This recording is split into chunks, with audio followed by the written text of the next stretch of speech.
கர்த்தருடைய பரிசுத்த நாமத்துக்கு ஸ்தோத்திரம் உண்டாவதாக. தேவன் தாமே உங்களை ஒவ்வொருவரையும் இந்த கால வேளையிலே ஆசீர்வதிப்பாராக. வாய்ஸ் ஆஃப் குட் ஷெப்பர்ட் மூலம் தேவனுடைய வார்த்தையை நாம கவனிக்கலாமா? ஆமென்.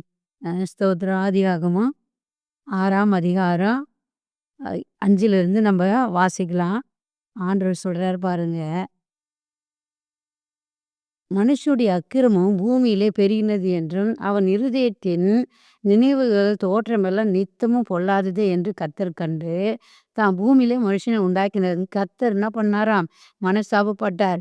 அது அவர் இருதயத்துக்கு விசனமாயிருந்ததாம். பாருங்க, மனுஷனை உண்டாக்கினதுக்கு கர்த்தர் என்ன பண்றாரா? ரொம்ப மனஸ்தாபப்படுறாரு. ஃபர்ஸ்ட் சந்தோஷப்பட்டாரு. ஆனா அதுக்கப்புறம் பாவம் பெருகினது.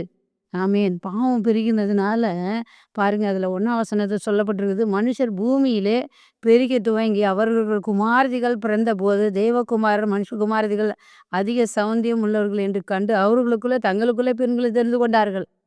அப்படின்னா என்ன? இச்சை அதிகமாயிடுச்சு, பாவம் அதிகமாயிடுச்சு.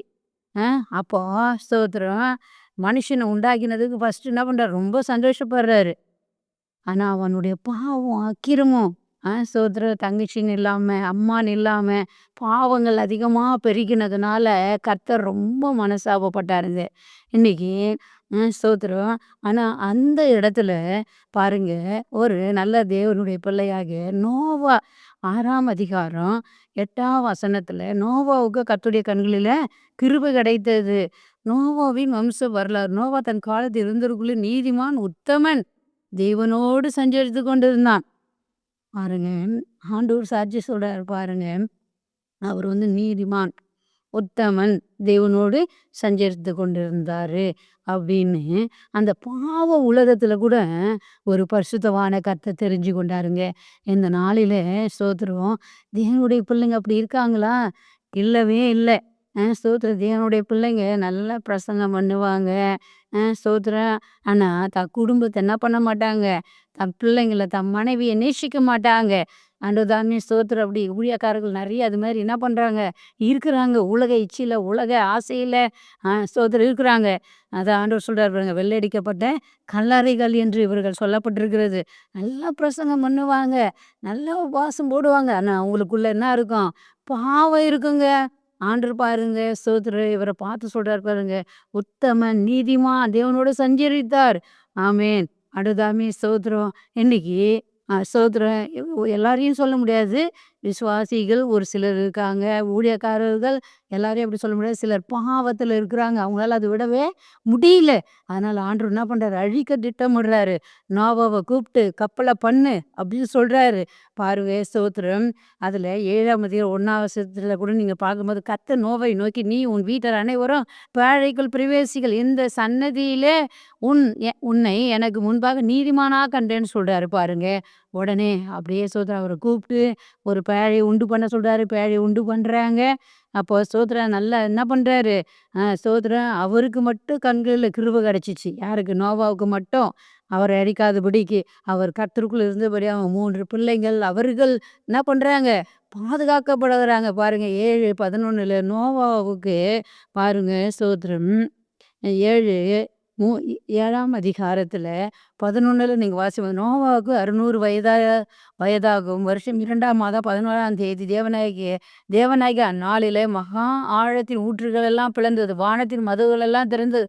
40 நாள் இரவும் பகலும் பெருமழை பொழிந்ததாங்க. பெருமழை பொழிந்து இந்த உலகத்தை என்ன பண்ணார்? அவரு அழிச்சிட்டாருங்க. ஆனா ஆண்டவருக்கு நோவாவுக்கு மட்டும் என்ன கிடைச்சிச்சு? கிருபை கிடைச்சிச்சு. அதனால அந்த பேழைக்குள்ள என்ன பண்றாரு? போறாரு. அப்போ அந்த பேழையில இருந்து தண்ணி வரும்போது அவருக்கு வயசு 600.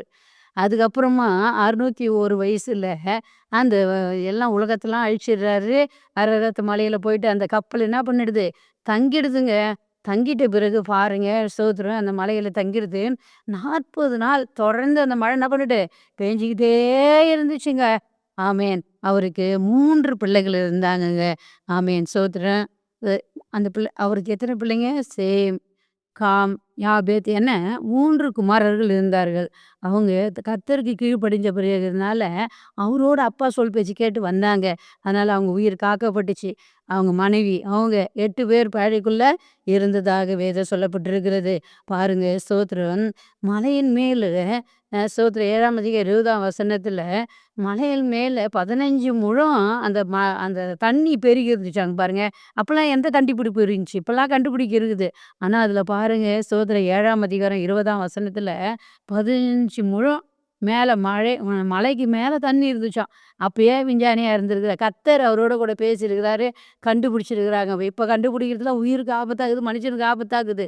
அவங்க அப்பயே எந்த சயின்டிஸ்ட்டும் இல்லாதபடிக்கு கண்டுபிடிச்சிருக்கிறாங்க பாருங்க. 150 நாள் மழை பொழிந்தது. 150 நாள் அது என்ன பண்ணுது? அதுக்கப்புறம் தான் வற்றினது. ஆமேன். ஆண்டதாமே ஸ்தோத்திரம். நோவா பாருங்க ஸ்தோத்திரம்.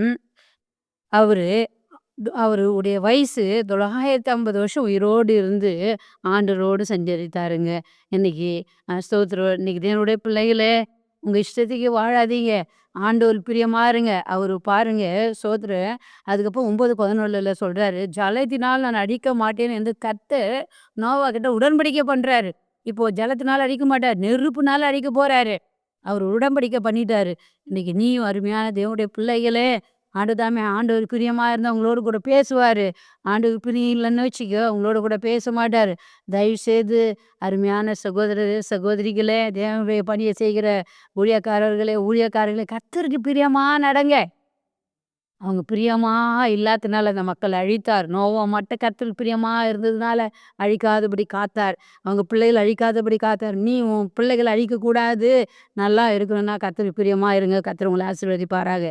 ஆமென். நம்ம ஜெபிக்கலாம். எங்கள அதிகமா நேசிக்கிற எங்கள் அன்பின் தகப்பனே, அப்பா ஸ்தோத்திரம் ஆண்டவரே. ஜனங்களுடைய ஆண்டவரே, பாவம் ஆண்டவரே, மனுஷருடைய அக்கிரமம் பூமியில பெருகினது கண்டு அவர் இருதயத்தில விசனப்பட்டார், மனஸ்தாபப்பட்டார். ஆண்டவரே, அதனால ஆண்டவரே அந்த ஜனங்கள அழிக்க தொடங்கினாரு ஆண்டவரே. அப்பா மனம் திரும்பியிருந்தா விட்டுருப்பாங்க. ஆனா மனம் திரும்பல. நோவா குடும்பம் மனம் திரும்பினார்கள் ஆண்டவரே.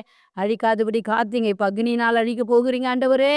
ஜனங்கள் பாவத்திலிருந்து மனம் திரும்பட்டும். பொருள் ஆசையிலிருந்து, விபச்சாரத்திலிருந்து, வேசித்தனத்திலிருந்து, ஆண்டவரே விக்கிரகத்திலிருந்து மனம் திரும்பி இயேசுவை ஏற்றுக்கொள்ளட்டும். இதை கேட்கிற பிள்ளைகள் ஒப்பு கொடுத்து உமக்காய் வாழ நீர் உதவி செய்வீராக என்று மனதார பிள்ளைகளை வாழ்த்தி நான் ஆசீர்வதிக்கிறேன். நல்ல பிதாவே, ஆமேன். God bless you. கர்த்தர் உங்களை ஆசீர்வதிப்பாராக. ஆமென்.